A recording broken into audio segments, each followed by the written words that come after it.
तो hello guys, welcome to my YouTube channel. आज हम करने जा रहे हैं यार हमारा करंट अफेयर्स। ठीक है, तो करंट अफेयर्स करेंगे 2025 का। 25 में सबसे पहले हम करेंगे major cabinet decisions. Major cabinet decision topic है सीधा सीधा हमारा यहाँ पर।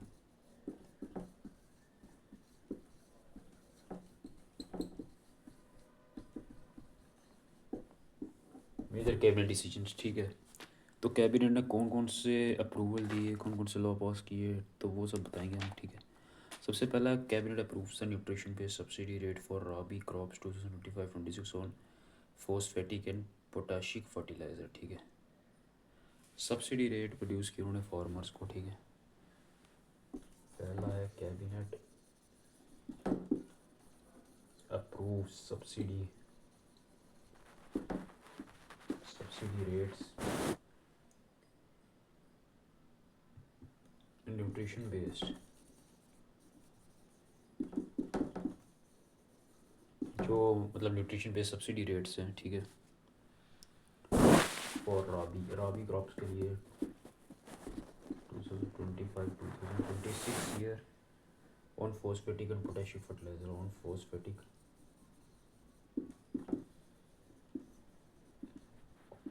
Potassium fertilisers. ठीक है, सब्सिडी रेट प्रोड्यूस की। ठीक है, अभी मैं इसके बारे में आपको डिटेल में बता रहा हूँ, वो लिखाऊंगा नहीं, ये बेसिकली जो मैंने लिखा दिया ये हेडिंग है। यही मेन है कि अप्रूव किए सब्सिडी रेट्स उसने रबी क्रॉप्स के लिए। ठीक है, तो union cabinet on 28 October approve the proposal for department of fertiliser for fixing the nutrition based subsidy rates for rabi season 2025-26 from 1/10/2025 to 31/3/2026। ठीक on phosphatic and potassic P&K fertilizer. The tentative budget requirement for Rabi season would be approximately 37,952.29 crore. तो मतलब कि इसका जो budget requirement थी, यहाँ पर हम लिख देते हैं। यहाँ पर अगर बात करें बजट रिक्वायरमेंट की, तो बजट रिक्वायरमेंट थी इसकी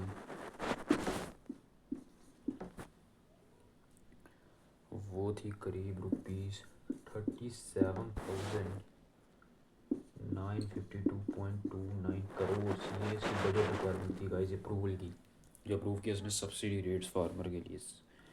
ठीक है, the subsidy on P&K fertiliser including DI, ammonium phosphate and NPK as nitrogen phosphorus potassium sulphur grades will be provided based on approved rates on Rabi 2025-26 applicable from 1/10/25 to 31/3/2026 to ensure smooth availability of fertilizers to the farmers at affordable prices। ठीक है, तो applicable कब से हैं ये?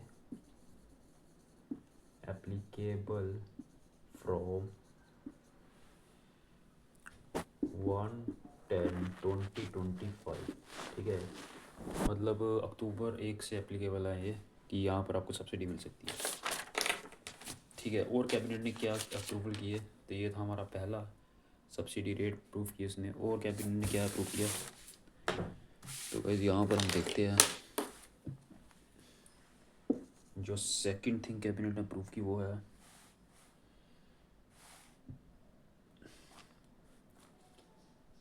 Cabinet approves terms of reference of 8th central पे commission. मतलब 8th पे कमीशन था ना जो सेंटर का गवर्नमेंट एम्प्लॉयज़ के लिए, वो अप्रूव कर दिए। अब इसके बारे में मैं डिटेल पढ़ने जा रहा हूँ, सिर्फ पढ़ने जा रहा हूँ। ये इसकी जो इम्पोर्टेंट हेडलाइन है वो लिख दी मैंने यहाँ पर आपको। ठीक है, आई होप ये क्लियरली विजिबल है। तो union minister on 28 October approve the terms of reference of 8th central पे कमीशन। द 8th सेंट्रल पे commission a temporary body. The commission will comprise of one chairperson, one member, and one member secretary. It will make its recommendation within 18 months of the date of constitution. While making the recommendation, the commission will keep in view the following: the economic condition in country and need for fiscal prudence, the need to ensure the adequate resources are available for developmental expenditure and welfare measures, the unfunded cost of non-contributory pension schemes, the likely impact of government recommendation on the finances of the state government, which usually adopt the recommendation within with some modification. The prevailing emolument structure benefit and working of condition availability of employees, ठीक है, ये सारी requirement इसकी approve होगी। तो guys अब हम third हमारा मेजर कैबिनेट डिसीजन देखते हैं कौन सा लिया गया, ठीक है। तो कैबिनेट अप्रूव्स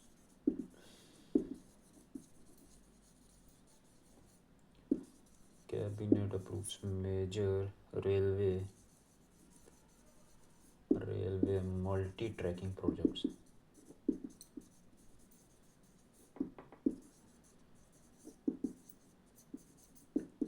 तो गाइस रेलवे में मल्टी ट्रैकिंग प्रोजेक्ट यानी कि हर जगह रेल बिछाई जाती है, अलग अलग नए नए ट्रैक्स, रोज़ाना नहीं तो महीने में नए नए ट्रैक्स बनते हैं यहाँ पर रेलवे में, और वहाँ पर हमारा जो है प्रोजेक्ट्स चलते हैं। तो कैबिनेट ही है जो उसको अप्रूवल देता है, रेलवे के लिए बजट डिसाइड होता है और वहाँ पर अप्रूवल दिया जाता है कि भाई ये प्रोजेक्ट हैं जो रेलवे में कहाँ कहाँ बनने हैं और कितना बजट लगेगा इसे। तो मैं अब इसका मेजर पढ़ने जा रहा हूँ। तो cabinet committee on economic affairs chaired by prime minister Narendra Modi chairman होते हैं इसके कमेटी के। On October 7, 2025 approved 6 multi-tracking projects aimed at expanding Indian railway network। 6 multi-tracking projects approve किए गए हैं। तो these projects fully funded by the central government, जैसे कि आपको पता है सेंट्रल गवर्नमेंट फंड करती है इस प्रोजेक्ट को। Government will increase the existing railway network by total of 893.58 kilometre, मतलब 893 किलोमीटर इंक्रीज़ होगा ये नेटवर्क हमारा। 893.58 किलोमीटर एक्सपैंड होने जा रहा है ये हमारा रेलवे का नेटवर्क इंडिया का, ठीक है। तो ये एक्सपैंड होने जा रहा है। The total estimated cost of project is ₹24,634 crore to be completed by 2023 to 31, ठीक है, 2030 to 31, 2031 तक कम्प्लीट हो जाएगा। The primary objective is to enhance line capacity, improve train operation, reduce congestion, decrease travel time for passengers and goods, and align with PM Gati Shakti National Master Plan for multi-modal connectivity. The approved projects span 18 districts of 5 states: Chhattisgarh, Maharashtra, Madhya Pradesh, Uttar Pradesh, and Gujarat. The specific projects include Rajnandgaon, Nagpur third line, Chhattisgarh and Maharashtra; Nagpur Gondia third line, Maharashtra; Jhansi Bina third line, Uttar Pradesh and Madhya Pradesh; Budhni Barkhera third line Madhya Pradesh; Itarsi Budhni fourth line Madhya Pradesh; Udhna Jalgaon double project Gujarat and Maharashtra, ठीक है। एक और हमारा major decision था cabinet का। Guys board छोटा है, मुझे बोर्ड नया लेना भी यार, क्योंकि इसमें आता ही नहीं है, जितना मर्जी पढ़ो। Cabinet approve MSP for rabi crop for marketing season 2026-27। The Cabinet Committee on Economic Affairs, chaired by Prime Minister Shri Narendra Modi, has approved the increase in minimum support for all mandated rabi crops for marketing season, ठीक है। तो cabinet approve opening of 57 new केंद्रीय विद्यालय, ठीक है, मतलब मैं fourth यहाँ पर लिख रहा हूँ, है ना। ओपनिंग ऑफ 57 न्यू केंद्रीय विद्यालय, KV की है फुल फॉर्म, शॉर्ट फॉर्म की केंद्रीय विद्यालय 57 न्यू ओपन किए गए हैं, ठीक है। इसका बजट था, अगर बात करें बजट की, तो इसका बजट था हमारा 1500 करोड़, ठीक है। ये जो केंद्रीय विद्यालय थे इसका बजट 1500 करोड़ था। तो कोलैबोरेटिव एफर्ट था ये डिपार्टमेंट ऑफ बायोटेक्नोलॉजी और वेलकम ट्रस्ट के बीच में, ठीक है। तो गाइस ये थे कुछ मेजर कैबिनेट डिसीजन 2025 के।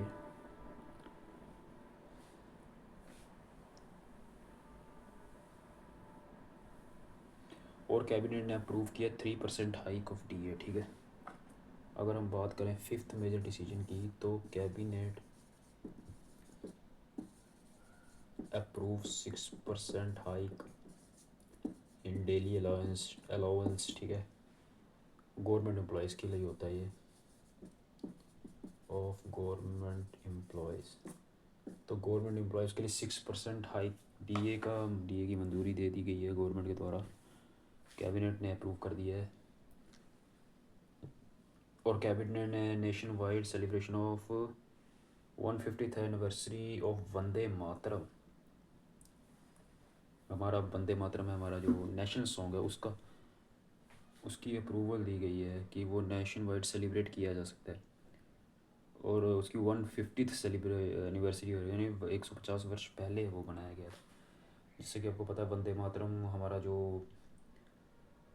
सॉन्ग है, नेशनल सॉन्ग, वो बंकिम चंद्र चटर्जी ने अपने नोवेल आनंद मठ में 1882 में लिखा था। और rallying cry during India's freedom struggle first publicly song by Rabindranath Tagore in 1896।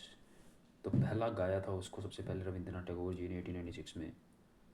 हमारे नेशनल सॉन्ग को वंदे मातरम हमें गर्व होता है इंडियन होने पे। एक नेशनल भावना प्रोड्यूस की थी उसने इंडियन के मन में, जिससे हमें आज़ादी लेने में काफ़ी मदद हुई थी। एक मतलब पैट्रियोटिक सॉन्ग है काफ़ी ज़्यादा, जो इंडियंस को नेशनल भावना में भर देता है, एक नेशनल भावना भर देता है इंडियंस में, जिससे हमें प्राउड फील होता है कि हम इंडियंस हैं, भारतीय हैं, भारतीय होने पर गर्व महसूस होता है। ठीक है, तो गाइज़ ये थे कुछ मेजर कैबिनेट डिसीजन जो कि लिए गए थे। आई होप आपको ये वीडियो अच्छी लगी हो। अगर अच्छी लगी तो सब्सक्राइब शेयर कीजिए हमारा यूट्यूब चैनल। Thank you.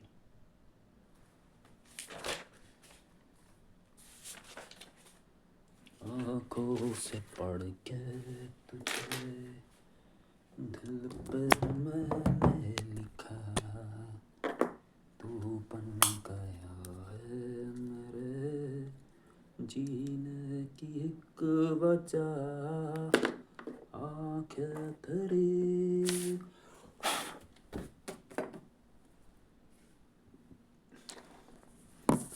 तू ही मेरी शब है, सुबह है, तू ही मेरा, तू ही मेरा रब है जहाँ है, तू ही मेरी दुनिया,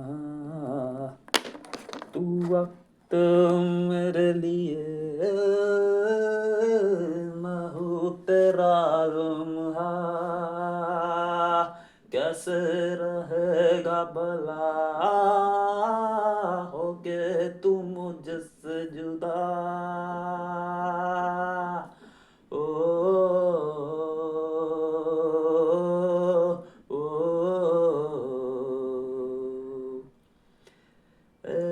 तू मेरा रब है जहाँ है, तू मेरी दुनिया, तू वक्त मेरे लिए, मैं हूँ तेरा लम्हा, कैसे रहेगा भला होके तू मुझसे जुदा।